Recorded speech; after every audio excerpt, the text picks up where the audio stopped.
was a stockade, and then there was the fort, I believe. Stockade went all the way around, and then there was the fort, which was quite large.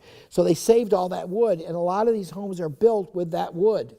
The house over on 108 Front Street, I helped him restore that house. Don Mealy owns it.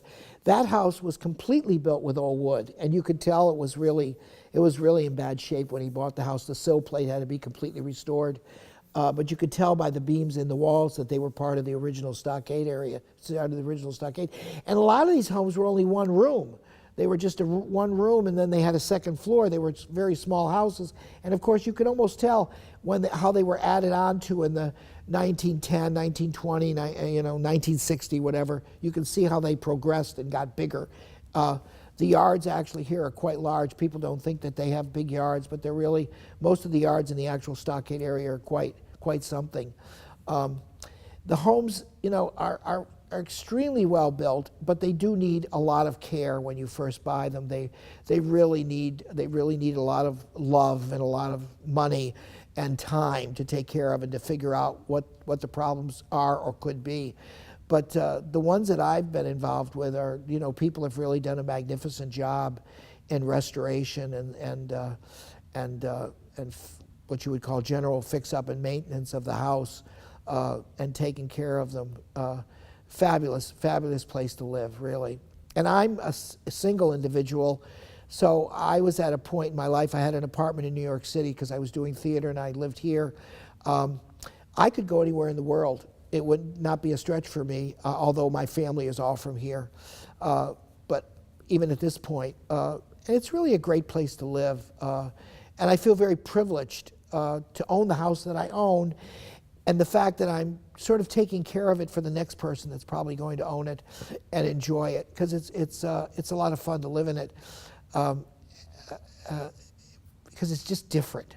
It's not cut on a scale like. And people who want to live in Clifton Park in a Stan's Colonial, that's fine. That's the way people want to live, and they want to live in new homes in Niskayuna. That's fine. I get it. Believe me, I sold many of them. But the houses here are quite unique, quite interesting, and fun. And we have an occasional ghost that shows up every once in a while. Now, I don't think I have a ghost in my house. But the place I lived at, North Ferry Street, I was convinced I had a ghost. I was sitting in the living room one night, and I looked out into the hall, and the light in the ceiling fell off the ceiling, and it didn't just fall down. It sort of floated down. It was the weirdest experience.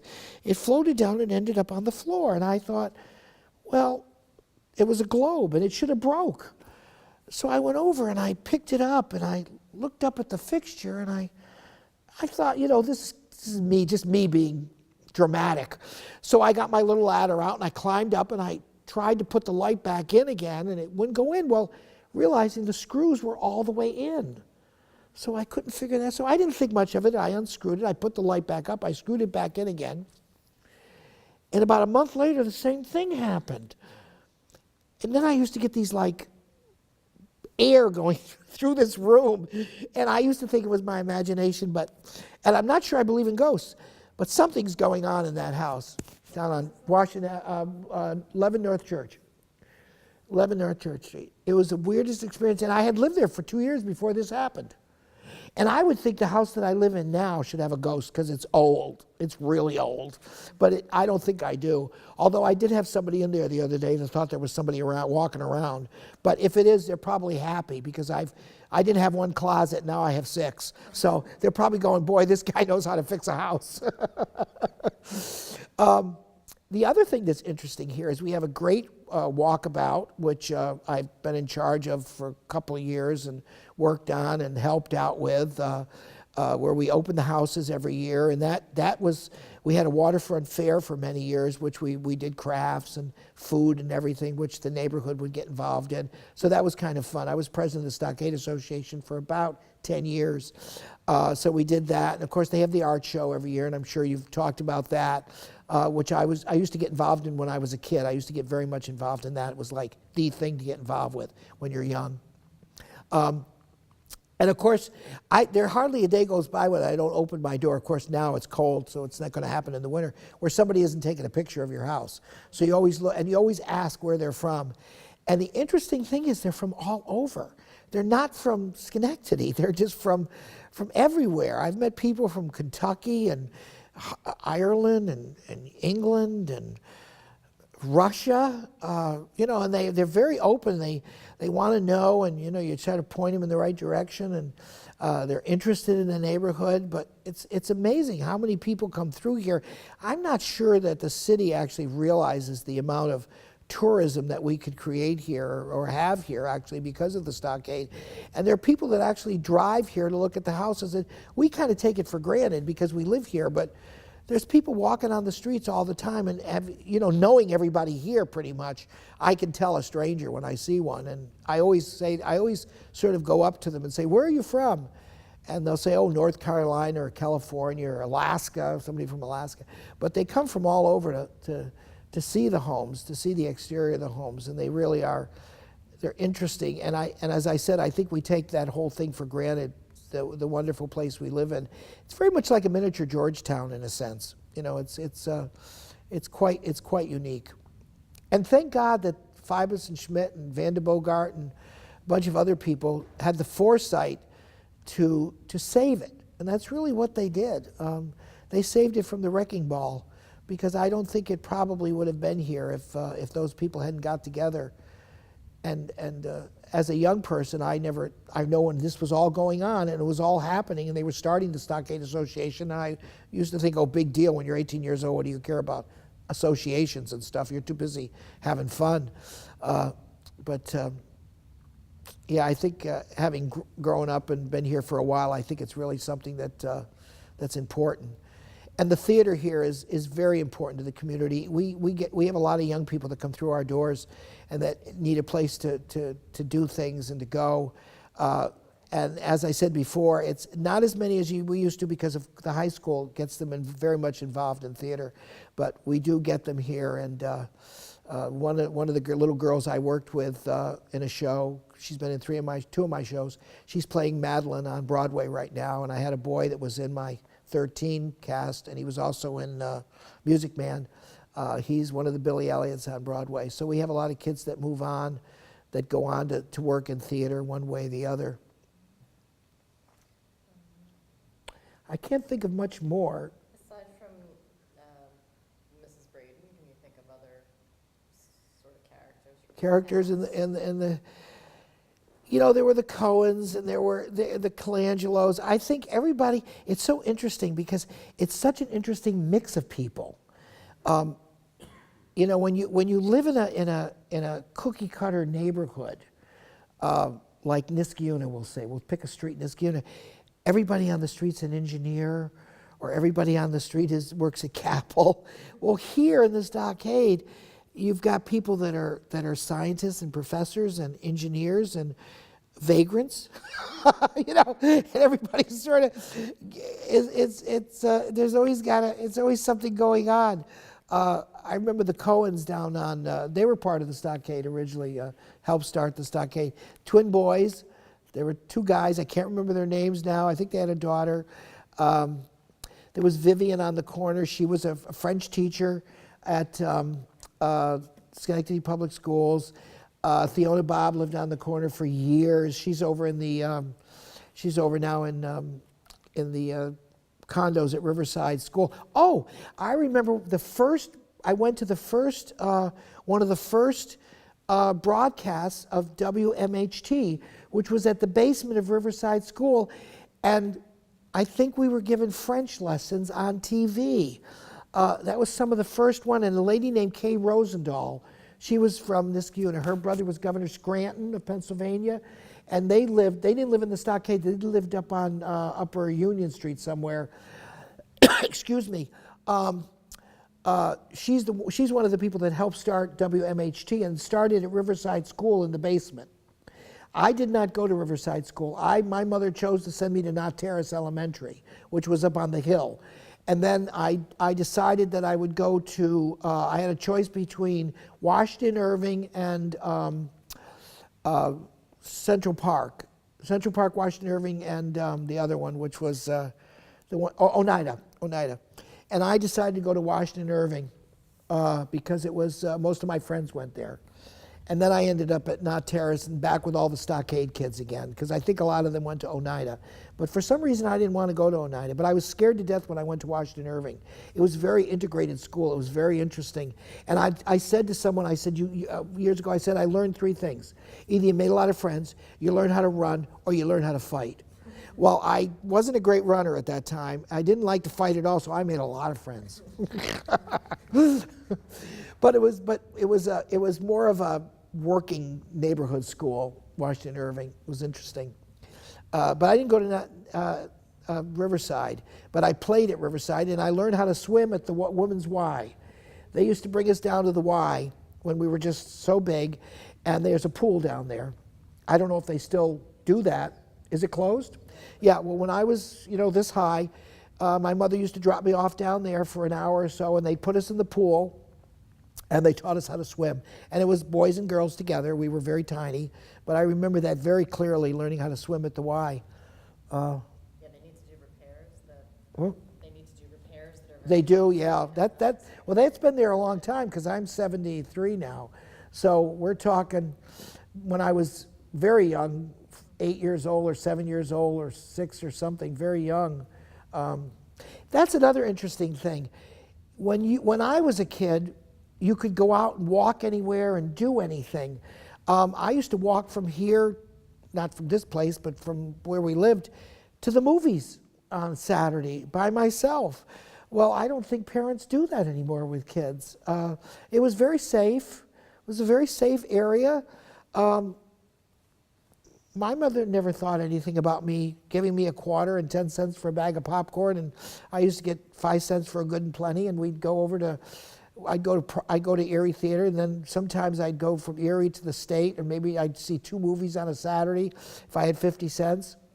But we used to go by myself all the time, unless I went at night with my mother or my aunts to go to the shows, to the movies.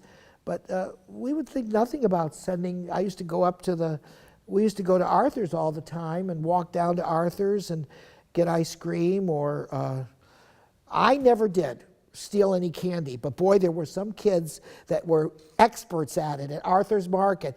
But I always thought afterwards that he knew, but he didn't care. I always thought he'd let them do it. I would never do anything like that. I was terrified that I'd get caught. But I knew there were kids that would come out with a Necco wafers thing, and I knew they didn't have any money. But I think this was before Peter worked there, and even before Maggie worked there.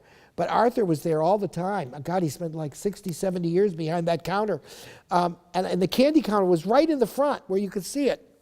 But I think he would turn his back. I really do, because I can't imagine those kids coming out of that store with 3 of them with candy in their hands, and I knew they didn't have any money. But this is when we were very young. But I was used to sharing it, so maybe I did secretly take part in what they were doing. But I don't think he cared. I really don't. In retrospect, at the time, I'm sure we thought he did, and they were getting away with it, But Arthur's was mostly groceries when I was young. It was not a sit-down place. It was all groceries, and he delivered. And then, of course, on the corner, there was Krugler's Market, which was the original WGY store, which I have the sign for in my house. I have the WGY sign, the original sign, yeah. I bought it at an auction. I have the Barney sign, too, which they pulled off the building and sold at an auction. I bought it. The big bronze thing that was in front of Barney's, I have that.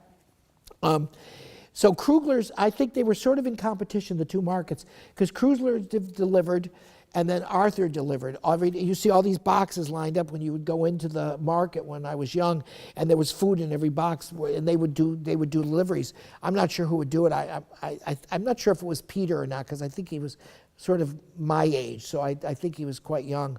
But they had a delivery man. And I think those 2 markets sort of spawned off of one another. And then, of course, it became out of fashion and too expensive to deliver after a while. And then, of course, he closed the meat market back in the 70s or whenever. I'm not sure. Maybe it was in the 80s. I don't remember that. But, of course, they stopped delivering. But now, if you go to the market, they're all back into delivering again. Price Chopper delivers, all the different markets deliver. But that was really, they were really about the only markets in the area in downtown that really delivered. There was on the corner of Liberty and Lafayette Street. There was a Greek fella named Conopassus. It was Conopassus. It was a confectionery. I used to go there to get candy and ice cream. And across the street there was a bar called the Seahorse Tavern. And my mother would not allow me to walk in front of that tavern because it was bad. I had to cross the street. And it didn't matter that the traffic was awful, but I had to cross the street as a little kid so I wouldn't walk in front of the Seahorse. I don't know why. I have no idea. But Conopassus was on the other corner. So we used to walk from the Stockade up to Conopassus because Arthur's did not have dipped ice cream, which if that's what you called it, ice cream cones. They would have the bar stuff, I think, when they came out. But Conopassus dipped ice cream, and they used to do chocolate sundaes and everything. So we'd walk from here up to Conopassus to get a sundae or a banana split if I was really lucky. So that was one thing we did. And Charlie Conopassus, they were there for many, many years until they tore the building down. It was interesting. We used to walk from here. I hadn't thought about that in years either. Trying to think of some other stuff that might be interesting. And Barney's, of course, now is all apartments. That used to be all store there, and then there was the fire department here, was down here too. Can't think of much more. We used to, one of the things we used to do was to challenge each other. Who could climb on somebody's roof and not get caught? And we used to do that in the summer at night. And I was on the roof of the, which is now apartments over at, on Union Street. I can't think of it, next to the First Presbyterian Church. That building was a fraternal organization. I got on that roof one night, and I remember I fell off a roof in the back. It was a big barn in one of the back. I fell off and fell on my arm. I thought I broke my arm. But we used to challenge each other as kids. Who could climb up certain roofs? You can't get on that roof. You can't get on that roof. So we'd prove we could do it, boy. You had to do it. But I was on many roofs in the Stockade. I don't remember. I'd have to really think about the ones that I tackled. But as a kid, you were a lot more limber, and you could get up there. You could get on those roofs and walk around. And of course, they'd be inside. I don't think we had television then. They'd be inside listening to the radio, wondering. Never got caught. Never got caught. None of us ever got caught. We were very clever. Very clever. But I did get on I remember that was the highest roof I ever climbed on. That was a big roof. If my mother ever knew I did that, she'd probably, if I didn't fall and kill myself, she'd kill me. I'm doing that kind of thing. But that was one of our little initiation things for joining our club, which was exclusive. At least we thought it was. I'll tell you a funny story about the Braden's dog. And this is the way that they lived. We were going to a spring cotillion at the Mohawk Golf Club, the upper club. And it was myself and Richard and George and Harry. I think there were 4 of us. Ann was with Richard. She was from Swarthmore. There was another girl from Swarthmore with me. There was a girl from Vassar and a girl from Smith. And we were all sitting in the living room, all in our tuxedos, and we were all being very proper, sitting in Mrs. Braden's living room around in a circle. And we were, talking like kids talk, young people talk. And Mrs. Braden had hired a lady with a little apron and everything to serve hors d'oeuvres. This is awful. So, right in the middle of this little party, Sam walks in, the dog, right in the middle of the living room floor, and he proceeds to regurgitate. And he's right in the middle of the floor, he's going, blah, blah, blah, blah, and he throws up right in the middle of this party, right in the middle of the floor. This is why I'm telling the story, because of Mrs. Braden. She runs in, and she sees this, and she goes, oh my God. She runs out to clean up the mess. She runs out to get something to clean up the mess. Well, while she's out there cleaning up the mess, the floor had wide boards with slits between them. This thing just sort of slid down between the boards into the basement. this describes Mrs. Braden. She walked in with the broom and the pail and this mop, and she looked, and it was gone. And she went, "Oh, well," took care of itself, and walked right out. That's the part of the story that's the fun part. It did not bother her at all, and she didn't care. She went, "Oh, well." And we all looked at each other like, and Ann, too, was her mother. This woman's out of her mind. We went on to the party at the Mohawk Club. It was fun. I guess we had a good time. I don't remember now. But it's not what the dog did, it's her reaction to it that is the part of the story that's good. "Oh, okay, took care of itself." That's the end of that. Oh, God. I can't think of much more. Really? Yeah, you're a good storyteller. Oh, I could talk about Schenectady all night, all day, especially my family and everything growing up here. It was fun. This is Sherlock Holmes' pipe, because we're on the stage of the Playhouse right now, and we're doing Sherlock's last case. It's been quite successful. I've done 26 shows here, directed 20.